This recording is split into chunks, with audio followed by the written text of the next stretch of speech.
On December 25, 1996, the Ramsey family celebrated Christmas in their Boulder, Colorado home. 6-year-old JonBenét was a bright and beautiful child, adored by her parents, John and Patsy Ramsey.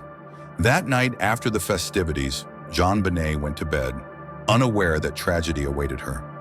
The following morning, her mother discovered a chilling ransom note demanding $118,000 for her daughter's safe return. The panic set in as they realized JonBenét was missing, leading to frantic calls to the police. This was the beginning of a haunting mystery that would grip the nation. The ransom note, a peculiar 5-page document, was found in the Ramsey home. It was carefully crafted with elaborate instructions and threats. The note demanded that the Ramseys follow specific steps or their daughter would be harmed. The bizarre nature of the ransom request raised suspicions among investigators. The sum of $118,000 was notably close to John's recent bonus, leading to questions about the sender's identity. The note not only set a sinister tone, but also marked the first major clue in a case that would baffle authorities for years. When the police arrived at the Ramsey residence, they began to assess the situation. Initial interviews with the family and friends revealed that JonBenét was a joyful child, loved by many. However, the lack of immediate evidence and the family's peculiar behavior raised eyebrows among investigators. As the hours passed without finding JonBenét, the fear of the worst began to settle in. The police decided to treat the home as a crime scene, although the Ramsey family had already conducted their own search for JonBenét, complicating the investigation further. Tragically, just a few hours after the initial report, JonBenét's lifeless body was discovered in the basement of her home. Her father, John Ramsey, found her wrapped in a blanket with duct tape over her mouth and a cord around her neck. The sight was horrific, and the family's worst fears were confirmed. JonBenét had been brutally murdered. The scene was chaotic, with police and family members reacting in shock and grief. This grim discovery marked a significant turning point in the investigation, transforming it from a kidnapping case to a homicide. In the aftermath of JonBenét's death, the Boulder police launched a full investigation. Detectives combed through the Ramsey home for evidence, interviewing family members, friends, and neighbors. The investigation faced challenges with a lack of physical evidence and mounting media scrutiny. The media frenzy added pressure to the police, who were determined to solve the case. Rumors and speculation about the family's involvement began to swirl, complicating the investigation further. The community was gripped by fear and uncertainty, desperately seeking answers. As news of JonBenét's murder spread, the media descended upon Boulder, turning the case into a sensational story. Television crews set up outside the Ramsey home, broadcasting updates and speculating on every detail. The family's privacy was shattered, and they became the subject of intense scrutiny. Investigative journalists, eager to uncover the truth, flooded the scene, often sensationalizing the facts. The media frenzy created a circus atmosphere, distracting from the investigation and complicating the efforts of law enforcement to find the killer. The nation was captivated by the unfolding drama. As the investigation progressed, various suspects emerged, leading to a plethora of theories. Some speculated about an intruder who had broken into the Ramsey home, while others raised concerns about the family's involvement. The media spotlight intensified scrutiny on the parents, John and Patsy Ramsey. The lack of definitive evidence made it challenging to pinpoint a suspect. Theories ranged from conspiracy to family feuds, capturing the imagination of the public. Each revelation seemed to complicate the narrative, further entrenching the case in mystery and intrigue. The behavior of John and Patsy Ramsey during the investigation raised eyebrows and fueled suspicions. They maintained a strong public presence, appearing on television to plead for their daughter's safe return. However, some interpreted their demeanor as overly composed and rehearsed. Critics questioned their involvement, suggesting they were hiding something. Despite the intense scrutiny, the Ramseys continued to assert their innocence.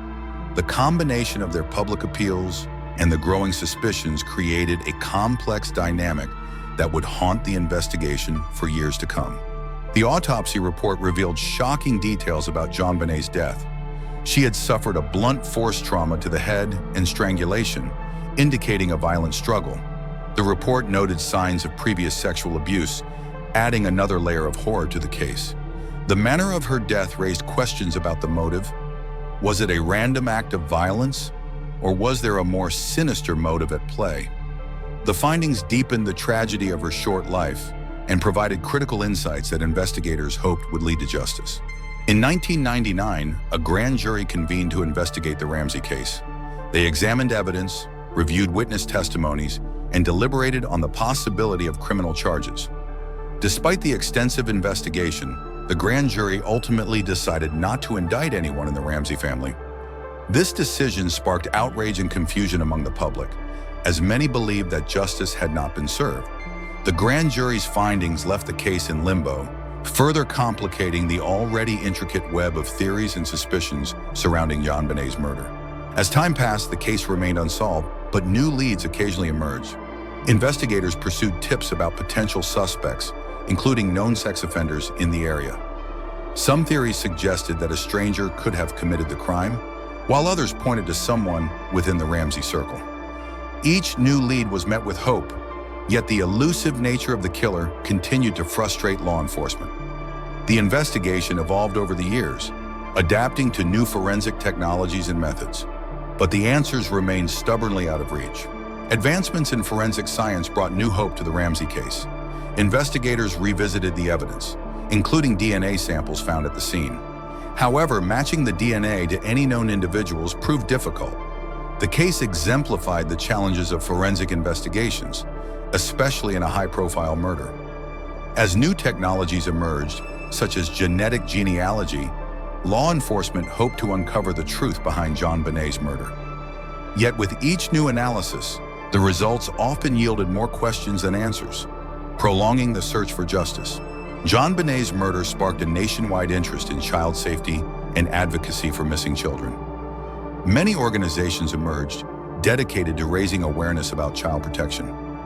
The case became a rallying point for those advocating for better investigative practices and resources for law enforcement. JonBenét's name remains synonymous with the urgency to protect children from harm. The public's fascination with her story served as a constant reminder of the importance of vigilance in safeguarding the most vulnerable members of society. The media played a significant role in shaping the narrative around JonBenét's murder. From the outset, sensational reporting influenced public perception and fueled speculation. News outlets often focused on the Ramseys, leading to intense scrutiny and criticism. The family's public appearances were dissected, and every word was analyzed for hidden meanings. This media attention had lasting effects on the investigation, complicating the search for the truth and contributing to the atmosphere of distrust. The relentless coverage kept the case in the public eye, but it also blurred the lines between fact and fiction. Despite the passage of years, the investigation into JonBenét's murder remained open. Law enforcement agencies continued to pursue new leads, interviewing witnesses and revisiting evidence. The case became a cold case but was never forgotten.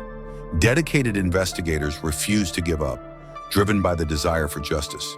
As new forensic techniques emerged, the hope that the mystery would eventually be solved persisted. The community and JonBenét's family held on to the belief that one day answers would come and the truth would finally be revealed. The murder of JonBenét had profound effects on her family. John and Patsy Ramsey faced intense scrutiny and public speculation, affecting their mental and emotional well-being. They struggled with grief and guilt, feeling the weight of losing their daughter amidst the ongoing investigation. The strain on their relationship grew as they navigated the trauma of their loss and the relentless media attention. Despite their trials, they remained committed to honoring JonBenét's memory and advocating for child safety, channeling their pain into purpose. As the years turned into decades, JonBenét's murder remained one of the most haunting, unsolved mysteries in American history. The case drew the attention of amateur sleuths and true crime enthusiasts, who dissected every detail in hopes of uncovering the truth. Books, documentaries, and podcasts explored various theories and speculations, keeping the case alive in the public consciousness. Yet despite the ongoing interest, the lack of resolution left many questions unanswered, leaving JonBenét's legacy as a tragic reminder of the fragility of childhood innocence. Years after the initial investigation, the media's continued interest in the case reignited public fascination. New documentaries and crime shows revisited the evidence, bringing fresh scrutiny to the investigation. The Ramsey story became a part of popular culture, and JonBenét's name echoed in discussions about child safety and unsolved crimes. The ongoing coverage ensured that the case never faded from memory, keeping the search for justice alive. Yet it also raised concerns about the impact of sensationalism on the victims' families, blurring the lines between entertainment and empathy. In the wake of JonBenét's murder, advocacy for child safety became a paramount issue. Many organizations focused on raising awareness about child abuse and neglect, striving to prevent similar tragedies. JonBenét's case served as a catalyst for change, influencing legislation and prompting discussions on child protection. The lessons learned from this tragedy emphasize the importance of vigilance and community involvement in safeguarding children. JonBenét's legacy lived on through the ongoing efforts to protect the most vulnerable members of society. The legacy of JonBenét Ramsey endures as a poignant reminder of childhood innocence and the urgent need for child protection. Her story continues to captivate hearts and minds, reminding us of the vulnerability of children in society. The ongoing interest in her case serves as a call to action for improved safety measures and community vigilance. JonBenét's memory remains a symbol of hope for justice, inspiring advocates to fight tirelessly for the rights and safety of children everywhere. In remembering her, we honor the promise to protect future generations. On a chilly December night in 1968, young couple Betty Lou Jensen and David Faraday set out for an evening of fun in Vallejo, California. Unbeknownst to them, a predator was lurking in the shadows. As they parked their car, a figure approached them, and in a horrifying flash, their lives were snuffed out. This marked the beginning of a chilling reign of terror that would grip the Bay Area. Just months later, on the 4th of July, a couple named Darlene Ferrin and Michael Majot parked their car near a remote area in Vallejo. Suddenly, a figure emerged, armed and dangerous. In a brutal attack, Darlene was killed instantly, but Michael survived, providing a chilling account of the assailant. This incident would not only fuel fear, but also attract media attention, marking the Zodiac's rise to infamy. The Zodiac Killer began taunting authorities with letters, cryptic messages, and a chilling promise of more killings. One of his letters, sent in July 1969, contained a cipher that baffled the police and cryptographers alike. He signed off with a symbol that would forever be associated with his crimes, cementing his legacy as one of America's most notorious serial killers. On September 27, 1969, a couple enjoying a day out, Cecilia Shepard and Brian Hartnell, became the next targets of the Zodiac. As they relaxed by Lake Berryessa, the killer approached, brandishing a gun and wearing a bizarre costume that included a hood and a symbol. In a chilling encounter, he revealed his identity and confirmed his name as the Zodiac. Brian survived to tell the tale, but Cecilia would not be so lucky. As panic swept through the Bay Area, police ramped up their investigation, hoping to catch the elusive killer. They meticulously analyzed every detail of the crime scenes and sifted through the mountains of letters from the Zodiac. The media frenzy only intensified, with news outlets running stories about the case, further fueling public fear and fascination. On October 11, 1969, the Zodiac struck again, this time targeting Paul Stine, a taxi driver in San Francisco. After picking up a fare, Stine was shot in the head, and the killer took his wallet and car keys. Witnesses reported seeing a man flee the scene, but despite their descriptions, the police were unable to catch him. This murder marked a significant escalation in his violent spree. The Zodiac Killer's letters were not just taunts. They included intricate ciphers that invited the public to decode his messages. One famous cipher, known as the 340-character cipher, remained unsolved for over 50 years, tantalizing amateur and professional cryptographers alike. The thrill of attempting to decipher these codes added another layer to the legend of the Zodiac, as people from around the world tried their hand at solving the mystery. As the Zodiac Killer continued his rampage, the media coverage exploded. Newspapers published the letters and ciphers, capturing the public's imagination. The killer's notoriety grew as he became a household name, the face of fear in the Bay Area. The media frenzy created a spectacle, with headlines screaming about the elusive killer, further deepening the mystery surrounding his identity. Despite extensive investigations, the Zodiac Killer remained at large. Police launched manhunts and solicited tips from the public, but leads often went cold. Detectives followed every possible lead, interviewed numerous witnesses, and worked tirelessly to solve the case. But the killer always seemed to stay one step ahead. The elusive nature of Zodiac fueled public fascination and frustration. As years passed, the Zodiac Killer remained an enigma, and the investigation went cold. Numerous suspects emerged, but none were definitively linked to the crimes. In 2007, a new wave of interest in the case was reignited when amateur sleuths began working to decipher the ciphers and uncover new leads. The story of the Zodiac continued to intrigue those fascinated by unsolved mysteries. In 2020, a breakthrough came when a team of amateur cryptographers finally solved the infamous 340-character cipher, revealing a chilling message from the Zodiac. This significant development breathed new life into the case, sparking renewed interest in investigation.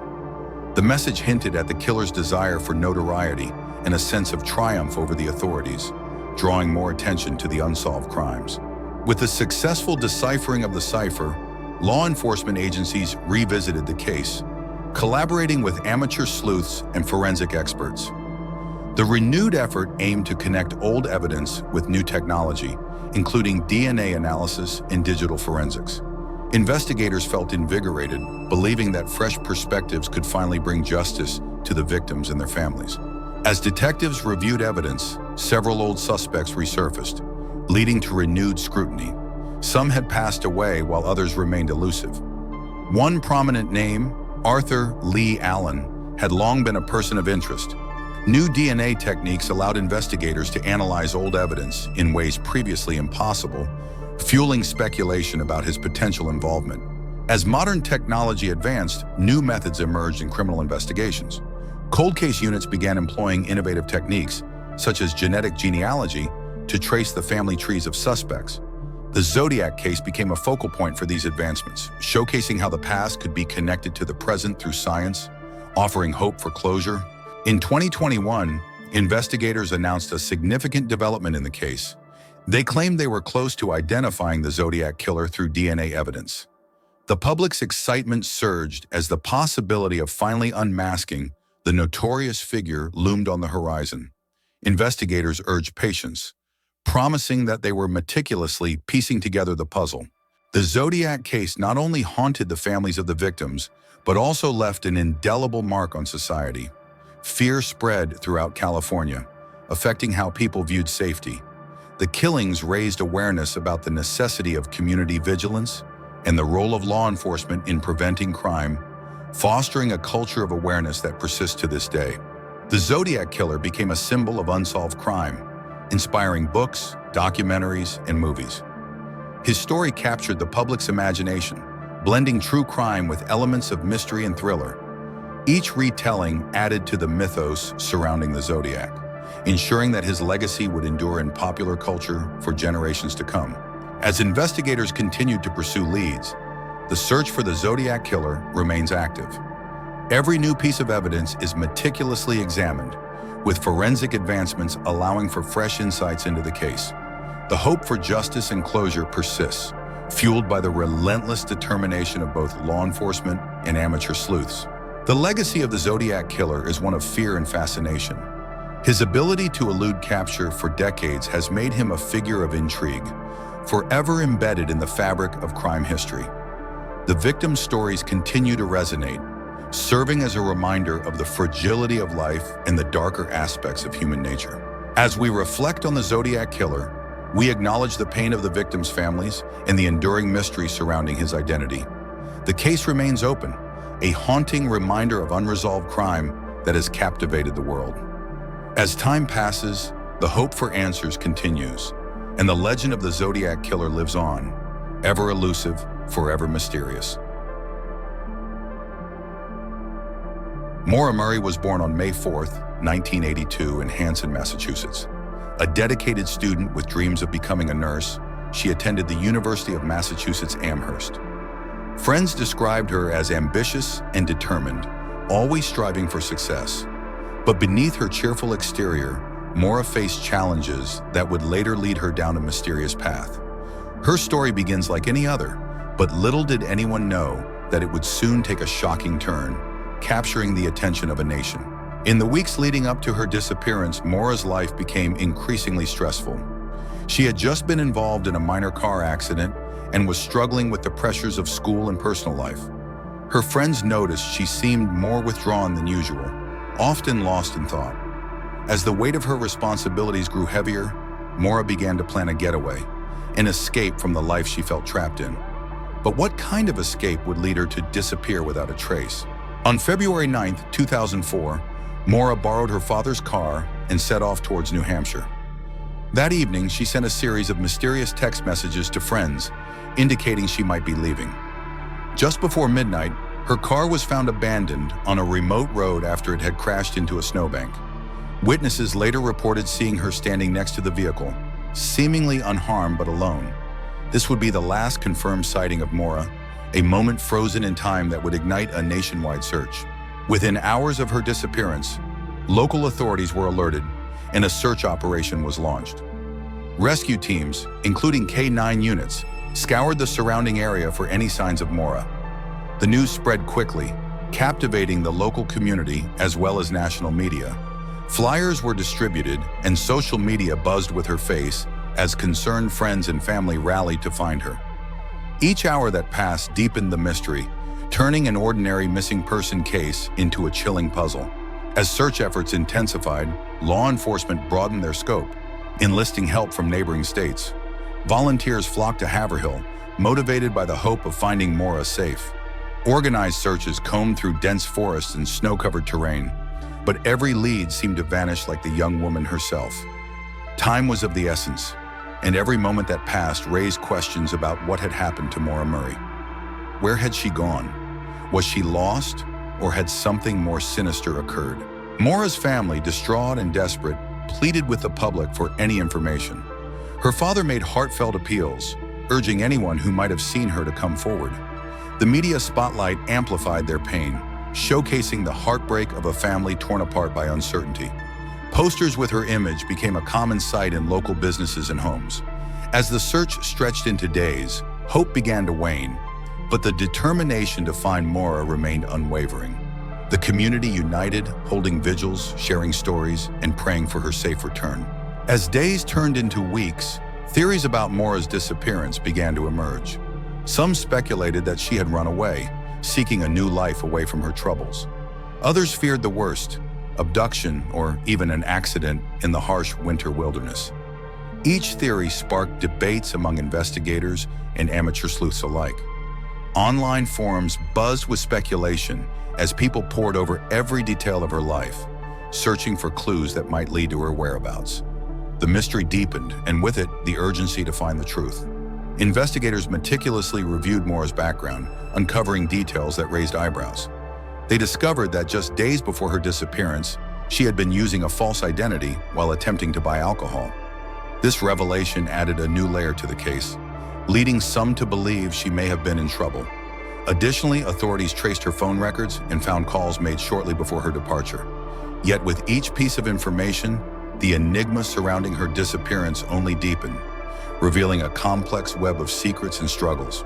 As the case gained traction in the media, the public's interest skyrocketed. Websites dedicated to Maura's story sprang up, inviting amateur detectives to analyze every detail. Forums filled with theories and speculations created a community of concerned citizens determined to find answers. People shared their own experiences and insights, becoming part of a collective effort to solve the mystery. The power of social media allowed Maura's story to reach far beyond Haverhill, generating awareness and keeping her name alive in the hearts of many. Months passed without any concrete leads. The initial search efforts began to fade, and frustration mounted among Maura's family and supporters. Each day without news felt like an eternity, and the weight of uncertainty grew heavier. Despite the passage of time, the investigation remained open, and detectives continued to pursue every possible lead. The community held on to hope, organizing annual vigils and remembrance events to keep Maura's name alive. They refused to let her story fade into obscurity. In 2009, a significant development occurred when a couple found a set of personal items belonging to Maura in a remote area near her disappearance site. This discovery reignited interest in the case, and investigators quickly returned to the area to search for further evidence. While the items provided some hope, they offered no clear answers about what happened to Maura. The community's determination grew, and new volunteers joined the search, invigorating efforts to uncover the truth. Over the years, Maura's case attracted national media attention, appearing on various crime shows and documentaries. These broadcasts helped keep her story alive in the public consciousness, drawing in new leads and tips from viewers. The fascination surrounding her disappearance also inspired numerous podcasts and articles, allowing her case to reach a global audience. Yet despite the extensive coverage, no solid leads emerged and the mystery persisted, frustrating investigators and loved ones alike.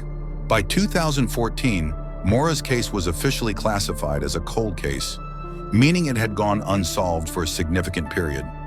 Detectives revisited all evidence and interviews, hoping to find something overlooked. Cold cases are notoriously challenging, as time can erode memories and leads. However, Maura's family remained resolute, advocating for continued investigation. They knew that each new piece of information could potentially unlock the secrets hidden for years.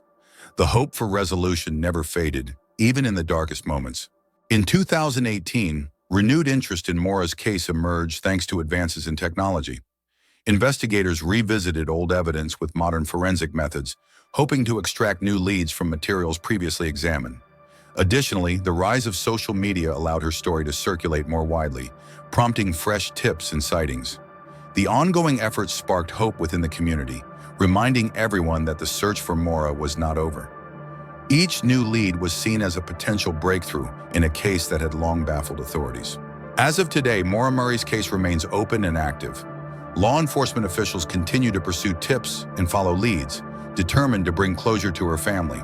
They remain optimistic that advances in technology and investigative techniques will eventually yield results. The community stands united, holding events to raise awareness and keep Maura's memory alive. Each year, they honor her by spreading her story and advocating for missing persons everywhere, reminding the world that no one should be forgotten. Maura's family plays a pivotal role in keeping her story alive. They have tirelessly advocated for justice, ensuring that her case remains in the public eye. Through interviews, social media, and events, they share their experiences and express their unwavering hope. They have also created a nonprofit organization dedicated to helping families of missing persons, further amplifying their mission. Their resilience serves as a powerful reminder of the human spirit's strength, inspiring others to keep fighting for answers. The community surrounding Maura has demonstrated remarkable strength and solidarity. Local volunteers, organized groups, and law enforcement agencies have come together to search for her and support her family. Annual events, fundraisers, and awareness campaigns keep the conversation alive, ensuring that Maura is not forgotten. Their collective efforts create a sense of unity, showcasing the power of community in times of crisis. This unwavering support serves as a beacon of hope for the Murray family, reminding them that they are not alone in their fight. The mystery surrounding Maura's disappearance endures, leaving unanswered questions that haunt her family and the community. Each theory, every lead, and all the developments contribute to the ongoing puzzle. While some believe she may have chosen to disappear, others are convinced foul play was involved. The uncertainty keeps the case alive, fueling discussions and investigations. The hope for answers remains strong, and the quest for the truth continues. As technology continues to evolve, so does the hope for breakthroughs in Maura's case. Investigators are committed to employing cutting-edge forensic techniques and tools that could finally uncover hidden evidence. The advancement of DNA analysis, digital forensics, and social media investigations offers new avenues to explore. Each new technological advancement represents a potential key to unlocking the mysteries that have persisted for so long. The future remains bright, and the determination to find Maura continues unabated. As we conclude this exploration of Maura's case, it is a reminder of the ongoing struggles faced by families of the missing. Maura's story is a call to action for society to prioritize missing persons and support their families. Every individual deserves to be found, and every case deserves attention. Together, we can honor Maura's legacy by advocating for justice and raising awareness about the importance of resolving cases of the missing. Let us not forget her name and the names of others like her. Elizabeth Short, often referred to as the Black Dahlia, was a young woman with dreams of stardom. Born in Massachusetts in 1924, she moved to California in pursuit of an acting career. However, her life took a tragic turn. She was described as beautiful and charismatic, yet struggled with the demons of loneliness and rejection in a city that could be both enchanting and cruel. Elizabeth became a familiar figure in Los Angeles nightlife, but her aspirations would soon be overshadowed by a dark fate. On January 15, 1947, a gruesome discovery was made in a vacant lot in Leimert Park, Los Angeles. The body of Elizabeth Short was found, mutilated and severed in half. Her body had been washed, and there were no signs of struggle, leading investigators to believe that her killer had taken great care in disposing of her remains. The shocking nature of the crime horrified the public and made headlines across the nation. Detectives quickly arrived at the crime scene, meticulously documenting the horrific details. They discovered that Elizabeth's mouth had been cut and her body posed in a theatrical manner, heightening the gruesomeness of the crime. The investigation began with numerous leads and suspects, but the absence of concrete evidence made it challenging to pinpoint a perpetrator. The media frenzy around the case only added to the complexity, drawing unwanted attention to the investigation. As details of the murder emerged, the media seized the opportunity to sensationalize the case. Headlines blared about the Black Dahlia, and newspapers published photographs of Elizabeth, framing her as both a victim and a tragic figure. This created a mythos around her name, transforming her story into a macabre spectacle. The public became fascinated, leading to a flurry of amateur detectives and tipsters flooding the police with information, most of which proved to be false. Forensic experts meticulously examined the crime scene, collecting evidence that could lead to the killer. The way Elizabeth's body had been arranged suggested a certain level of sophistication and premeditation. The investigators noted the lack of defensive wounds, indicating she may have known her attacker. They also discovered a series of cryptic messages and letters that suggested the killer was taunting the police and the media, complicating the investigation further. Shortly after the murder, the police began receiving letters from someone claiming to be the killer. These letters, laced with taunts and details about the crime, added a chilling layer to the case. The most infamous letter included a piece of Elizabeth's personal belongings, further terrifying investigators. This taunting approach not only showcased the killer's confidence, but also turned the investigation into a public spectacle, further complicating the search for justice. As the investigation progressed, numerous suspects emerged, including former lovers, acquaintances, and even random individuals with criminal backgrounds. Each suspect was scrutinized, but no solid evidence connected any of them to the crime. The police interviewed hundreds of people and sifted through countless tips, but the case remained frustratingly unsolved. The lack of closure only fueled public interest and speculation, leading to theories about the identity of the killer. Theories about Elizabeth's death varied widely, ranging from serial killers to Hollywood elites. Some speculated that she was involved in the criminal underworld, while others believed she had been killed by someone close to her. Each theory was fueled by the lack of concrete evidence, allowing rumors to flourish. The enigmatic nature of Elizabeth's life and tragic death left much to the imagination, further complicating the narrative of her story. As weeks turned into months without any substantial leads, public frustration grew. Citizens of Los Angeles demanded justice for Elizabeth Short, rallying for the police to take more action. The media fueled this outcry, publishing articles and editorials that criticized the investigation's progress. Protests emerged and citizens took to the streets, insisting that Elizabeth's murder should not go unresolved. This public pressure was a testament to the power of collective action in seeking justice. The media played a crucial role in keeping Elizabeth Short's case in the public eye. Sensational headlines and vivid descriptions of the crime captivated readers across the nation. The coverage was relentless, with newspapers and radio broadcasts providing updates on the investigation, as well as speculative theories about the killer's identity. The fascination with the case turned Elizabeth into a cultural icon, but it also created a circus-like atmosphere that complicated the police's efforts to solve the crime.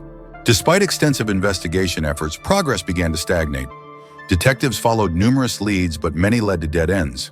The evidence collected was insufficient to identify a suspect, and as the months passed, hope for a quick resolution diminished.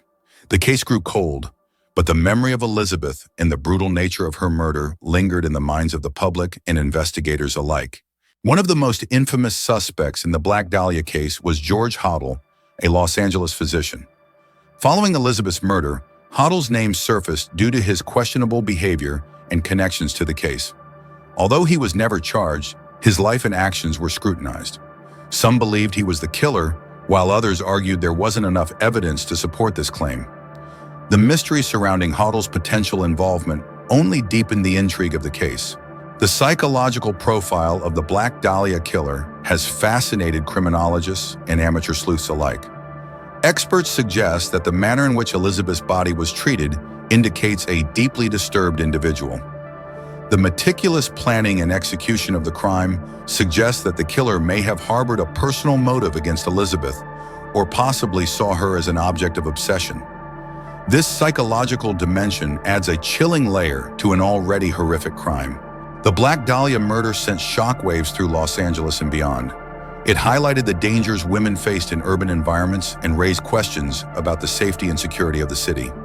The fear created by the crime caused many residents to be more cautious, while others sought to uncover the truth behind Elizabeth's tragic death. The case became a symbol of both the glamour and peril of post-war Los Angeles. Over the years, Elizabeth Short's story has remained in the public consciousness, spawning books, movies, and countless theories. Her legacy transcends her tragic end, becoming a cultural phenomenon. The mystery of the Black Dahlia continues to intrigue people, as the case remains unsolved. Elizabeth Short is often seen not just as a victim, but as a symbol of lost potential and the darkness lurking behind Hollywood's glamorous facade. Despite the case going cold, interest in solving the Black Dahlia murder persists. Cold case detectives continue to review evidence and explore new technologies that could help crack the case. Forensic advancements, including DNA analysis, offer hope that Elizabeth Short's murder may one day be solved. The passion of amateur sleuths and true crime enthusiasts also keeps the conversation alive, ensuring that her story is never forgotten. The Black Dahlia murder has had a lasting impact on popular culture. It has inspired numerous films, documentaries, and even novels, solidifying Elizabeth Short's place in the annals of true crime history. The case exemplifies the darker aspects of fame and the consequences of a society that often sensationalizes tragedy. Each retelling adds new layers to the mythos of Elizabeth Short, transforming her into an enduring figure of intrigue. The enduring mystery of Elizabeth Short's murder continues to captivate audiences. Investigators and armchair detectives alike grapple with unanswered questions. Who killed the Black Dahlia? What was the motive? The lack of definitive answers allows for ongoing speculation and debate, ensuring that her story remains relevant. Each new generation of true crime enthusiasts adds their theories and insights, keeping Elizabeth's memory alive. The story of Elizabeth Short serves as a cautionary tale about the dangers of fame and the media's role in shaping narratives. Her tragic end reminds us of the vulnerability of individuals caught in the spotlight, often reduced to mere headlines. The Black Dahlia murder continues to spark discussions about privacy, sensationalism, and the ethics of journalism. Elizabeth's life and death become a poignant reminder of the human cost behind sensationalized stories.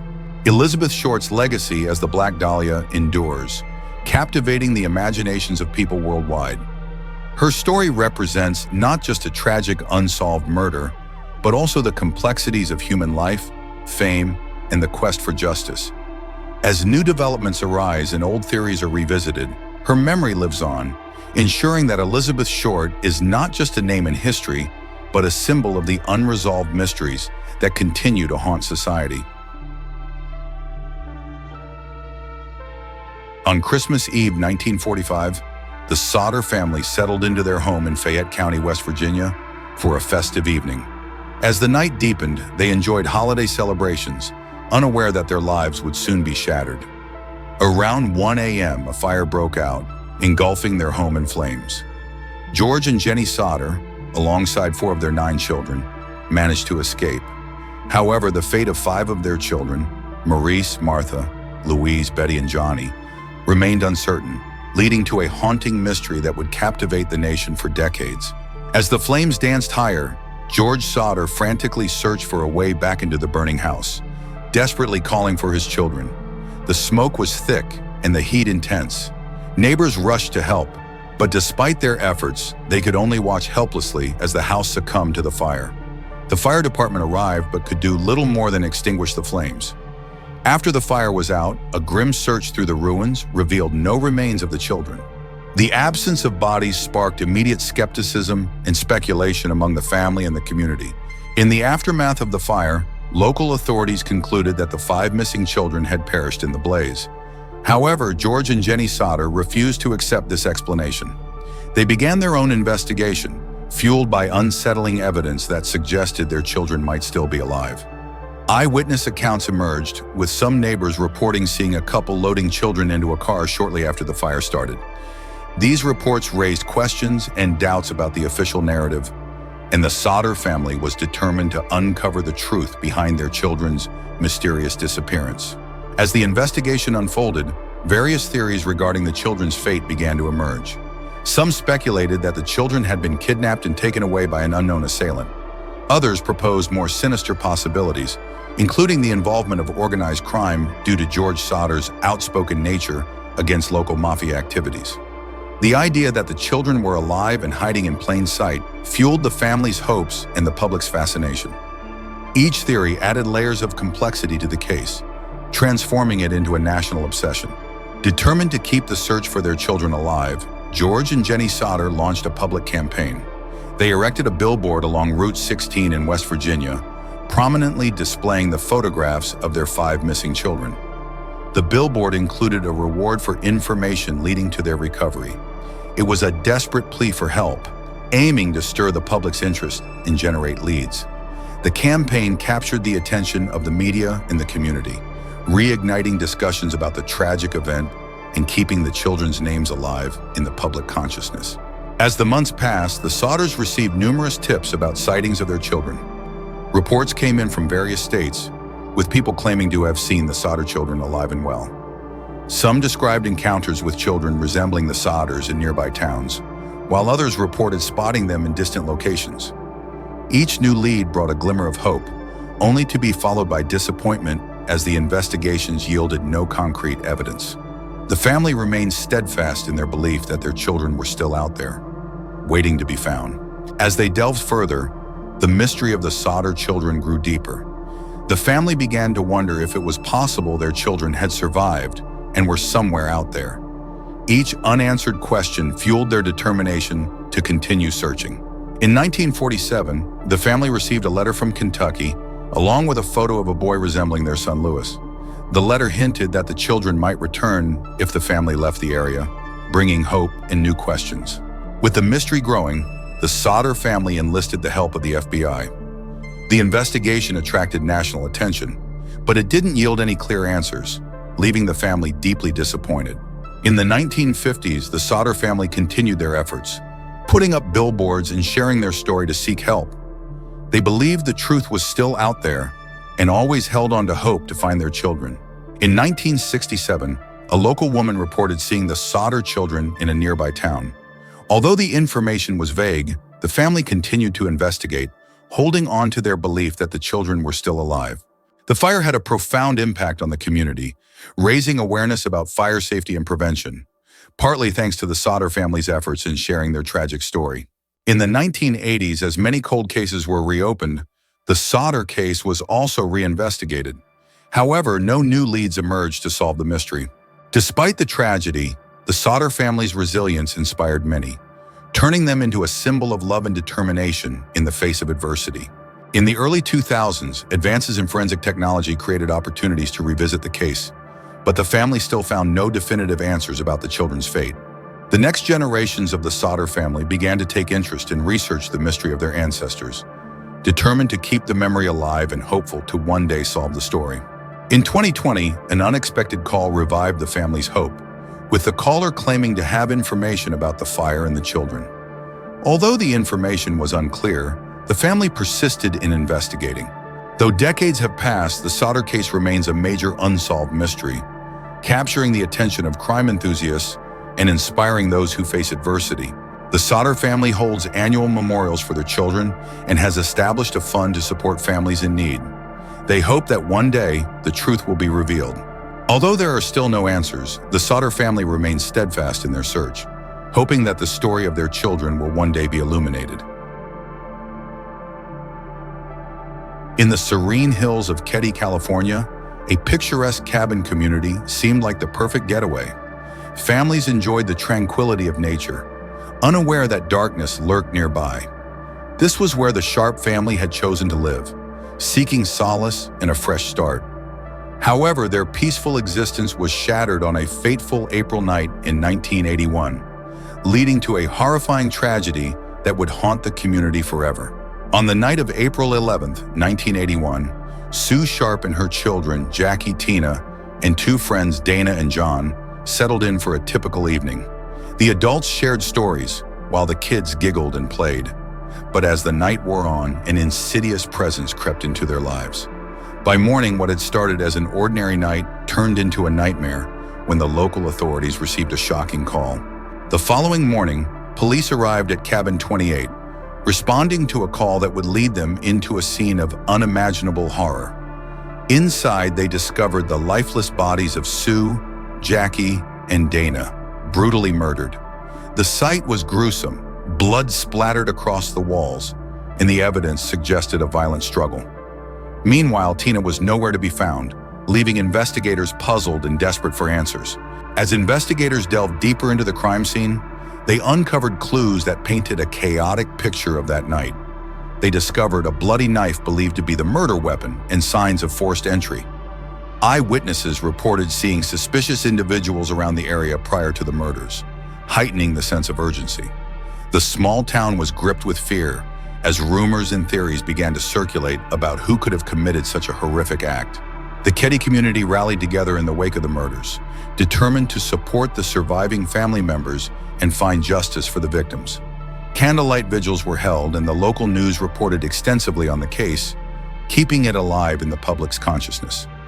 The investigation became the talk of the town, with residents sharing their thoughts, suspicions, and fears.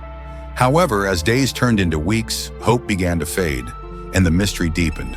Amid the chaos, the search for Tina Sharp intensified. Law enforcement scoured the surrounding woods, interviewing neighbors and following every lead they could find.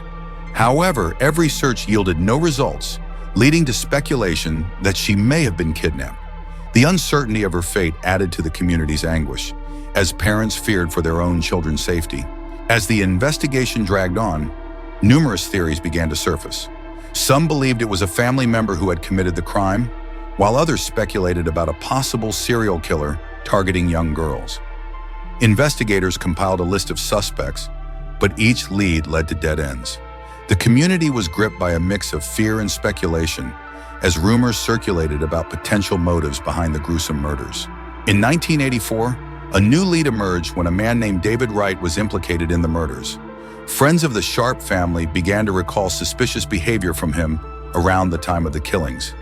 Investigators dug deeper into Wright's background, uncovering a history of violence. However, despite the circumstantial evidence, there was insufficient proof to make an arrest. The case took yet another unexpected turn, leaving investigators frustrated. As years passed without resolution, the Keddie murders case went cold. The community struggled to cope with the lingering fear and unanswered questions. Many residents moved away, seeking solace in different towns, while others remained haunted by the memory of that tragic night. Investigators continued to revisit the case periodically, hoping that new technology or a fresh perspective might yield answers. The tragic events of that night left a profound impact on the families involved, particularly on Sue Sharp's surviving son, who struggled with the loss of his mother and siblings. As he grew older, the emotional scars from the trauma shaped his life, leading him to advocate for victims' rights and urging law enforcement to never forget the case. The Keddie murders became a pivotal point in his life, propelling him into a quest for justice that would span decades. In the early 2000s, renewed interest in the Keddie murders surged as true crime enthusiasts and amateur sleuths began to investigate.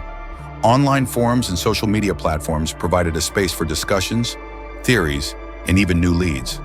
Some claimed they had new evidence or eyewitness accounts that had never been considered, igniting hope that the cold case might finally be solved. As forensic science advanced, detectives revisited the evidence from the Keddie crime scene, looking for DNA that could link a suspect to the murders.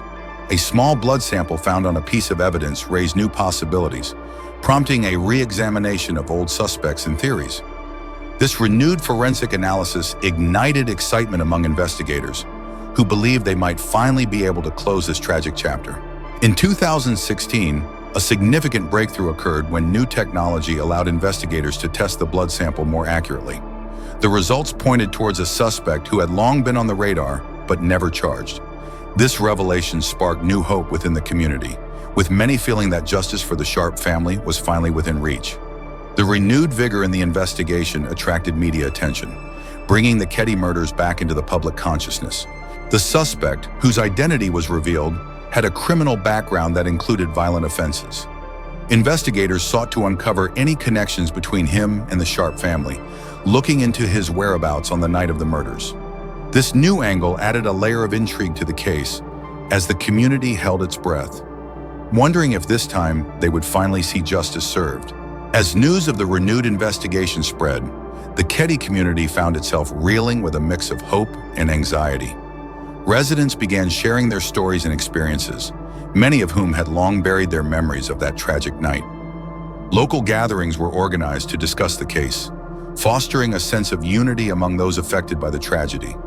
They hoped that their collective voices would echo loud enough to push for answers. The media played a crucial role in keeping the case alive, continuously shining a spotlight on the Keddie murders. Documentaries and news articles revisited the timeline of events, interviewing key players in the case, including surviving family members and law enforcement officials. This attention brought fresh scrutiny to the investigation, leading to increased public interest and involvement, while also pressuring authorities to find justice for the Sharp family. Despite the renewed investigation and interest, in 2019, authorities announced that they had hit another dead end. The DNA evidence, while promising, had not conclusively linked the suspect to the crime scene. This news hit the community hard, as hopes were dashed once again. Families who had waited decades for answers felt the weight of disappointment, and the specter of unsolved murders loomed large once more. As the Keddie murders case remains officially unsolved, the mystery continues to haunt the community and investigators alike. Many questions linger. Who killed Sue, Jackie, and Dana? Where is Tina? With every passing year, the urgency for answers grows stronger, but so does the frustration of an elusive resolution. The Keddie murders have become a chilling reminder of the fragility of life and the darkness that can invade even the most tranquil places. In the face of such tragedy, the Keddie community has come together to honor the memory of the victims. Annual memorials are held to remember Sue, Jackie, Dana, and Tina, where families and friends share their stories and continue to advocate for justice. The legacy of the Sharp family lives on, serving as a poignant reminder of the importance of community, resilience, and the enduring fight for justice. The Keddie murders remain one of the most haunting unsolved cases in California history. As the community remembers the lives lost and the trauma endured, the quest for justice continues. With every new lead, every advancement in technology, and every voice that speaks out, hope flickers like a candle in the darkness. The Sharp family deserves answers, and until they receive them, the fight for justice will carry on. On November 24, 1971, a man known as Dan Cooper, later dubbed D.B. Cooper, boarded Northwest Orient Airlines Flight 305 in Portland, Oregon. Dressed in a dark suit and tie, he appeared calm and collected. Little did the passengers know that this ordinary flight would soon become a notorious event in aviation history. As the plane ascended, Cooper would soon reveal his true intentions, setting the stage for one of the greatest unsolved mysteries in American criminal history. Shortly after takeoff, Cooper handed a note to a flight attendant, instructing her not to read it until he left. When she finally opened it, she discovered that he had a bomb and demanded $200,000 in cash, along with 4 parachutes and a fuel truck standing by in Seattle for a quick getaway. Panic set in among the crew, and they understood that they were in a life-or-death situation. The calm demeanor of Cooper stood in stark contrast to the fear gripping the cabin. As the plane descended toward Seattle, the flight crew scrambled to comply with Cooper's demands. The FBI was alerted, and law enforcement began coordinating efforts to handle the situation. Passengers remained unaware of the unfolding drama as Cooper remained calm, enjoying his cigarette while the crew worked tirelessly to secure his requests. The tension in the cockpit was palpable, with every decision potentially altering the fate of everyone on board. Upon landing in Seattle, the plane was surrounded by law enforcement. Cooper received the ransom money and parachutes, and he allowed the passengers to disembark, a remarkable act of mercy amidst the chaos. The remaining flight crew and Cooper remained on board as the plane prepared for takeoff once more. The FBI hoped to negotiate Cooper's surrender, but he had other plans, ensuring the unfolding mystery would deepen. After the handoff, Cooper and the remaining crew prepared for their flight toward Mexico City. He ordered the pilots to fly at a lower altitude, a strange request that hinted at his intentions. With only a few people on board, the atmosphere shifted. Cooper was now in control, and the tension in the cockpit was a mix of fear and uncertainty. No one knew what he had planned for the flight ahead. As the flight crossed into the wilderness of Washington State, Cooper's moment of decision arrived. He opened the rear stairway door and leaped into the night, parachuting away into the unknown. It was a daring escape, and the crew, momentarily stunned, quickly realized they had just witnessed a moment of pure audacity. Cooper vanished into the darkness, leaving behind only questions and speculation. Once the plane landed safely, law enforcement initiated a massive search operation, scouring the area where Cooper was believed to have landed. Ground teams combed through the dense forests, and helicopters scanned the skies, but there was no sign of Cooper or the ransom money. The initial sense of relief for the crew turned to confusion and concern as they began to grasp the enormity of what had just happened. The FBI immediately launched a thorough investigation into the case. They interviewed witnesses, analyzed Cooper's note, and tried to piece together a profile of the elusive hijacker. Every lead was followed, but the clues were scarce, and time was running out. Cooper had executed his plan with precision, and as days turned into weeks, the sense of urgency grew among the investigators. As the investigation unfolded, numerous theories emerged about Cooper's identity and whereabouts. Some suggested he was a skilled military parachutist, while others believed he was just a desperate man looking for a quick payout. The media frenzy fueled public interest, and amateur sleuths began piecing together their own theories, igniting a nationwide obsession with the case. The search for Cooper became as compelling as the story itself. Months later, a breakthrough came when a package containing $5,800 of the ransom money was discovered buried along the Columbia River. The serial numbers matched those given to Cooper, confirming that he had not kept all of the money. This find reignited the investigation as the FBI analyzed the money's condition and attempted to trace its origins. The discovery brought hope to agents who had feared Cooper might have vanished without a trace. With the renewed focus on the case, the FBI ramped up their efforts, employing new forensic techniques to analyze the money. They also began interviewing individuals in the area around the time of the hijacking. Each new piece of information was a potential clue to solving the mystery. The hope of finding Cooper, or at least unraveling the mystery of his fate, kept investigators motivated and persistent. As word spread about the discovery of the money, new witnesses came forward with claims of seeing a man resembling Cooper in the area shortly after the hijacking. These reports sparked renewed interest in additional searches in the surrounding woods. Investigators were keen to explore every possibility, hoping that someone might hold the key to finally solving the enigma of D.B. Cooper. As years passed, the investigation stalled. The lack of solid leads led the FBI to eventually classify the case as a cold case. Though the initial fervor faded, Cooper's story remained alive in popular culture, inspiring books, documentaries, and countless theories.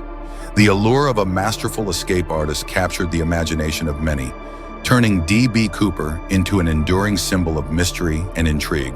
In 2016, the FBI officially closed the investigation, stating that the case was unlikely to be solved. Despite this announcement, amateur investigators continued to delve into Cooper's story. New theories emerged, including potential identities of Cooper, with some even proposing he might have died during his jump. The fascination surrounding the case only grew, as fans sought to connect the dots in this decades-old mystery.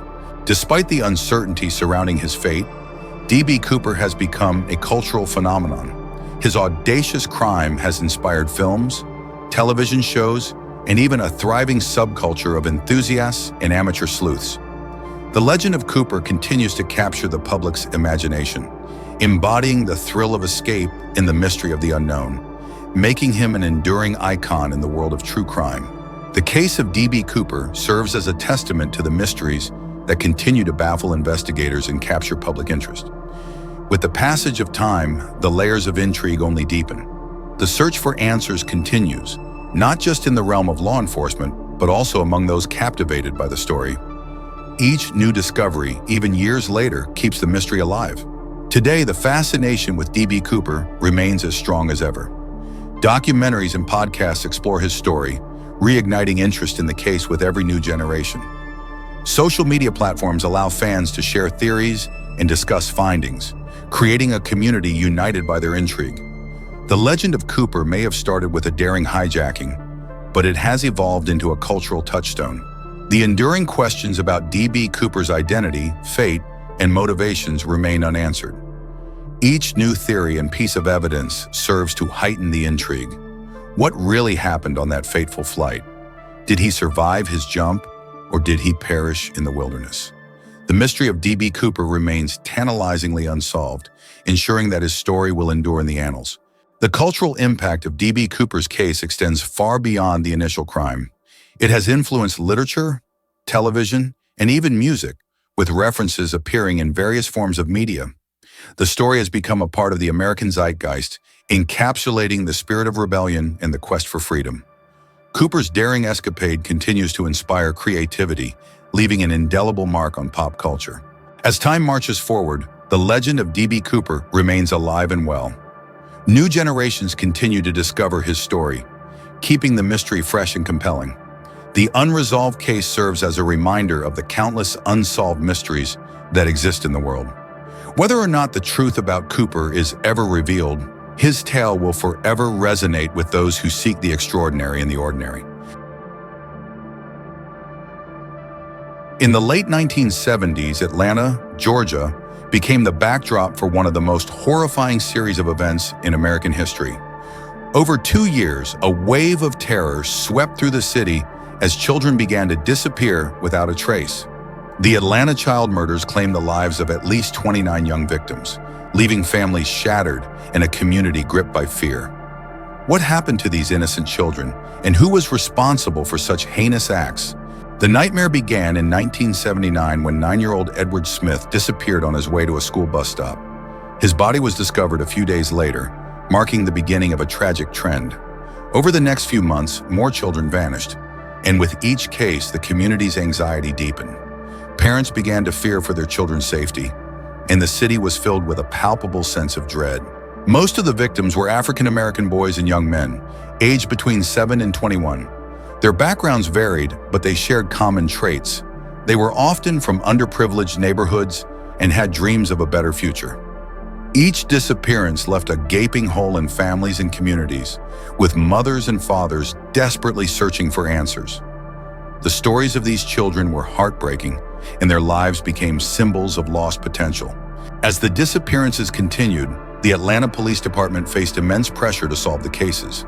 Initial investigations were scattered, with detectives overwhelmed by the volume of missing persons reports. The police struggled to connect the dots between the victims, and the mounting pressure led to criticism of their methods. Community leaders demanded justice, emphasizing the need for a dedicated task force to investigate the growing crisis. Parents kept their children indoors, fearing the worst.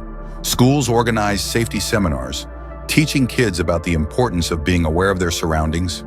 The atmosphere in Atlanta grew tense, with families banding together in neighborhood watch groups. News of each new disappearance sent shockwaves through the city, further heightening the sense of vulnerability. What was happening to these children, and would anyone be brought to justice? In response to community demands, the Atlanta police formed a task force dedicated solely to the child murders. The task force consisted of detectives, FBI agents, and community leaders working together to develop leads and track down potential suspects. They analyzed patterns in the victims' disappearances and sought connections to build a stronger case. The pressure to solve the murders was palpable, and the stakes were high for the investigators involved. In 1980, investigators caught a break when a witness came forward, claiming to have seen a suspicious man near a location where one of the victims was last seen. This lead sparked hope among investigators and led them to explore potential suspects with criminal backgrounds. For the first time, the task force felt they were on the right track, fueling a renewed sense of urgency in their investigations. As the investigation continued, Wayne Williams, a 23-year-old man, became a person of interest. He was known to frequent the neighborhoods where many of the children had gone missing. Detectives began to scrutinize Williams' background, uncovering a series of questionable activities and associations that raised alarms. However, proving his direct involvement remained a challenge, as the evidence seemed circumstantial. In May 1981, the police finally arrested Wayne Williams, connecting him to the murders of 2 adult victims. The arrest sent shockwaves through the community. Investigators believed that Williams could also be linked to the missing children, as evidence mounted against him. Williams denied all charges, and the case against him began to take shape, leaving many wondering if he was truly the monster they had been hunting. The trial of Wayne Williams began in early 1982, captivating the nation. Media coverage was intense, and the courtroom was filled with the families of victims seeking justice. Prosecutors presented evidence that suggested a pattern of predatory behavior, while the defense claimed the evidence was circumstantial and did not prove guilt beyond a reasonable doubt. Tension in the courtroom ran high as both sides presented their cases. Prosecutors introduced witnesses who testified about seeing Williams with some of the victims shortly before their disappearances. The evidence also included fiber samples found on the bodies that matched fibers from Williams' home and vehicle. This seemed to strengthen the case against him, but doubts lingered. Defense attorneys argued that the evidence was not enough to link Williams conclusively to the murders. The defense team worked tirelessly to dismantle the prosecution's case. They pointed out inconsistencies in witness testimonies and highlighted the lack of direct evidence linking Williams to the actual crimes. Additionally, they suggested alternative suspects and questioned the thoroughness of the police investigation. The courtroom drama intensified as the defense painted Williams as a scapegoat rather than a killer. After weeks of testimony, the jury deliberated for only a few hours before delivering their verdict. Wayne Williams was found guilty of 2 counts of murder. The courtroom erupted with emotion. Families felt a mix of relief and sadness. While they had hoped for justice for all the missing children, the focus now shifted solely to the 2 adult victims. Williams' conviction was a significant step, but many questions remained unanswered. Williams was sentenced to life in prison, but the mystery surrounding the Atlanta child murders continued. Many believed he was responsible for more than just the 2 adult murders, with lingering doubts about the cases of the missing children. Families of the victims still yearned for closure, and the community remained haunted by the past. The case left a mark on Atlanta, forever altering the perception of safety in the city. In the years following the trial, Atlanta sought to heal from the trauma of the murders. Community leaders and activists worked to create safer environments for children, implementing programs aimed at awareness and prevention. Memorials were established to honor the lives lost, and the community began to find ways to move forward together, striving to ensure that such a tragedy would never happen again. Over the years, the Atlanta child murders have been revisited by investigators and true crime enthusiasts alike. New evidence and theories continue to surface, igniting fresh interest in the case. Documentaries and books have explored the complex nature of the investigation, shedding light on the systemic issues that may have contributed to the tragic events. The desire for answers has never faded. As new forensic technologies emerged, a new generation of investigators took an interest in the unsolved aspects of the case. They began re-examining evidence with advanced techniques, hoping to uncover new leads. The hope was to finally bring closure to the families who had suffered for decades. The case became a symbol of the ongoing struggle for justice in the face of unanswered questions. The Atlanta child murders have sparked discussions about child safety and community responsibility. Advocacy groups have emerged, focusing on preventing similar tragedies and supporting victims' families. Public interest remains high, with events held to raise awareness about missing children and the importance of community vigilance. The impact of these efforts is felt in many neighborhoods, reinforcing the commitment to protect the most vulnerable among us. The Atlanta child murders taught communities important lessons about vigilance, communication, and the need for systemic changes in how missing children cases are handled. Law enforcement agencies improved their protocols and developed better collaboration with community organizations to prevent future incidents. The memory of the victims serves as a constant reminder of the importance of protecting children and ensuring that every voice is heard. Today, the legacy of the Atlanta child murders continues to influence discussions around child protection policies. As communities reflect on the past, they strive to create a safer future. The case remains a haunting reminder of the fragility of innocence and the collective responsibility to safeguard the next generation. Efforts to remember the victims and advocate for change persist, ensuring their stories are never forgotten. On January 24, 2006, Jennifer Kesse, a 24-year-old dynamic financial manager, suddenly disappeared from her apartment in Orlando, Florida. Her unexpected disappearance shocked the community and prompted her family to begin a tireless search that has lasted for years. Jennifer's case is a heartbreaking symbol of mysterious disappearances and the boundless love from her family. Jennifer was not only a dedicated employee, but also a beloved daughter, sister, and friend. She always showed enthusiasm in her work and was full of energy in life. The disappearance of Jennifer, a promising individual, has left everyone heartbroken. That morning, Jennifer seemed to leave her apartment for work as usual. However, when she did not arrive at her office and no one could reach her, her family and friends quickly grew concerned. They began to realize that something was seriously wrong. Immediately after receiving the report of Jennifer's disappearance, authorities initiated an urgent investigation. Her family and friends banded together, distributing flyers and canvassing neighborhoods around Orlando in hopes of finding any clues about Jennifer. Jennifer's car was found parked in the apartment complex lot a few days after her disappearance. This discovery sent chills down investigators' spines, raising many troubling questions. Did she actually leave her home that day, or had something else happened? Security cameras at the apartment complex recorded footage of a mysterious person parking Jennifer's car and leaving, but this person's face was obscured. While this was an important detail, the individual was never identified, making the investigation even more complicated and mysterious. Jennifer's family appeared on various media programs, pleading for the community's help. These emotional appeals underscored their suffering and determination to bring Jennifer home. The Orlando community passionately supported Jennifer's family, organizing search parties and prayer vigils for her. Social media also helped maintain public attention on the case, igniting the power of solidarity during difficult times. Despite numerous tips from the public, the investigation gradually hit a dead end. Leads led to nowhere, and hopes of finding Jennifer began to fade, leaving her family increasingly frustrated. Numerous theories emerged, ranging from the possibility that Jennifer voluntarily disappeared to the likelihood that she was abducted. Each theory only added to the family's confusion and made her story even more mysterious. After years without progress, Jennifer's case was classified as a cold case. This was a significant blow to her family, but they remained determined to uncover the truth. Jennifer's family established the Jennifer Kesse Foundation to raise awareness about missing persons and support families in similar situations. This foundation has helped many other families find comfort and hope. Jennifer's story continues to be covered by the media, from articles to podcasts. The ongoing public attention keeps her case alive and sparks discussions about public safety. In recent years, new technology has allowed investigators to re-examine cold cases like Jennifer's. Her family hopes that these advancements will lead to new clues. The Orlando community continues to hold events to honor Jennifer, reminding everyone of her loss and the importance of not giving up in the search for missing persons.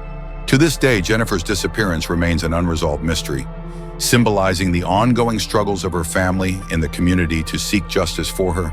Although many years have passed, Jennifer's family still hopes that one day someone will come forward with information about her.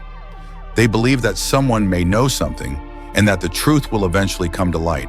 Jennifer's family encourages everyone to report any information, no matter how small, as it could be the key to solving the case. They believe that every piece of information could lead to significant discoveries. Recently, there have been proposals to revive Jennifer's case investigation, thanks to advancements in DNA testing and data analysis. Her family is hopeful that these new tools will shed light on this dark case. The story of Jennifer Kesse is not only a lesson about disappearance, but also a legacy of perseverance and family love. She has become a symbol for the efforts to seek justice for missing persons encouraging many others to continue the fight for the truth. In the spring of 1992, a chilling wave of violence swept across the Midwest. Along the bustling US-70 highway, several women began to vanish without a trace. The calmness of the road belied the terror lurking within, as the region was about to be haunted by the shadow of an unknown killer. As each disappearance gripped the communities, whispers of fear began to ripple among the residents, as no one knew who would be next. The killer's first known victim was 15-year-old Mary Ann Onofre, who vanished in April 1992 in Indiana. Soon after, Patricia Wilkerson, 29, was found dead in Terre Haute. Next was Janelle Chrisman, discovered lifeless in Muncie. The final victim, Angela Blount, was killed in St. Charles, Missouri. Each victim shared a tragic fate, abducted in public places, their lives cut short by a remorseless predator lurking just out of sight. The I-70 killer was methodical. He targeted women, often approaching them at gas stations or convenience stores. Witnesses described a young man, charming yet unnerving, who seemed to blend into his surroundings. After establishing contact, he would lure his victims to secluded areas, where he struck with brutal efficiency. The method was chillingly consistent, leading investigators to believe they were dealing with a single, calculated predator. As the disappearances gained media attention, law enforcement agencies scrambled to connect the dots. Investigators from various states convened, sharing evidence and theories. They meticulously reviewed surveillance footage from gas stations, interviewed witnesses, and combed through the last known whereabouts of each victim. But the killer remained elusive, slipping through their fingers like sand. As the investigation unfolded, a disturbing pattern emerged.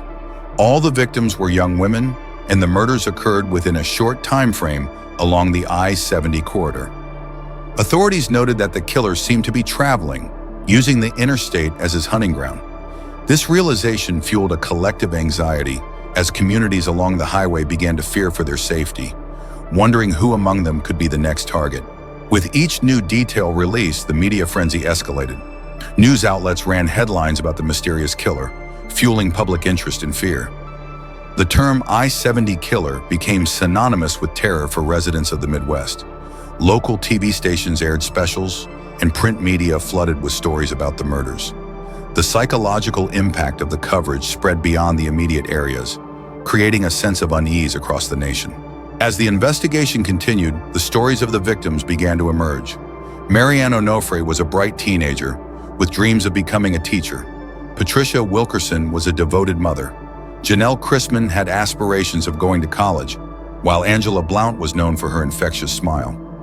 Each life cut short added to the tragedy, humanizing the statistics and reminding investigators that they were hunting a monster who had stolen away innocent lives.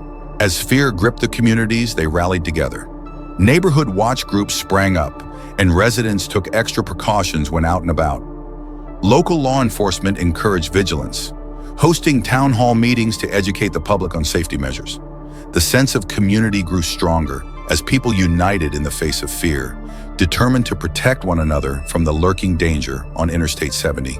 In May 1992, a significant clue emerged.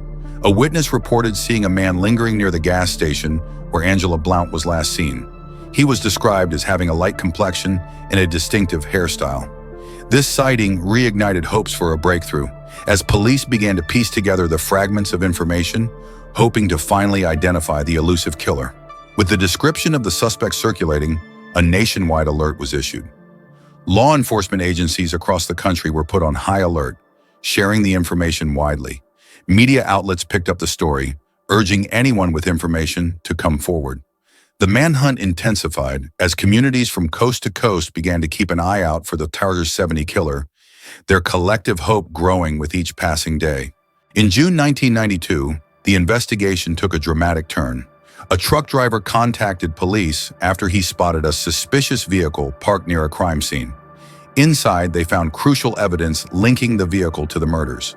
This discovery ignited a fresh wave of investigation, leading police to a potential suspect whose name would soon echo through the halls of justice.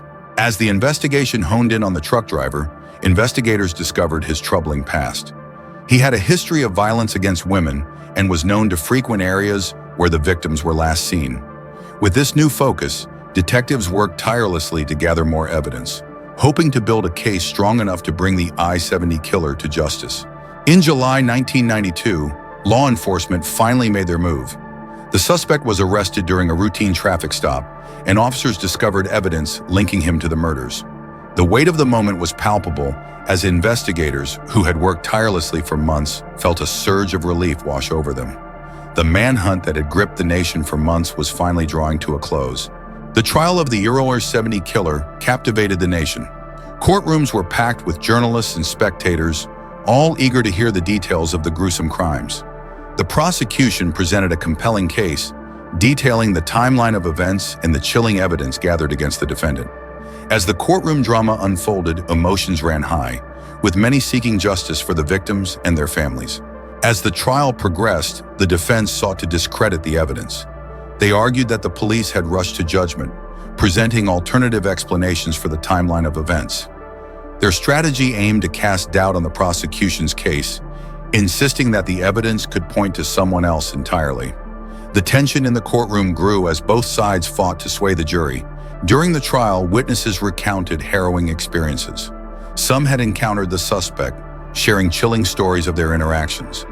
Others spoke of the impact the murders had on the community, emphasizing the fear that had settled over the region. The courtroom was silent as these testimonies echoed the pain and loss felt by the families of the victims.